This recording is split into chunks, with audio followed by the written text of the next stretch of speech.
To change the blade on the table saw. Table saw is a very common improvement plus in the woodworking shop. Very frequently we have to change the blade to a 80-tooth fine tooth blade. We must remove the blade protector shield. Using the saw, one's an open end wrench and the other is a box end wrench. Remove the nut securing the blade. Left hand thread. This is a left-hand thread nut. We simply remove the nut, taking the box below the saw. The blade is protected and held from the nut by a large 2-inch set at the side.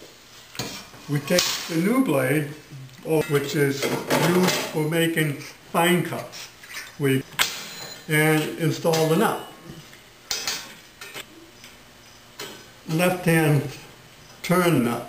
We take our wrenches, holding the shaft, and the blade is totally secured. Because a loose blade will wobble and the nut will have a tendency. Sometimes, if there's a little burr on the shaft, tighten it. So here we go.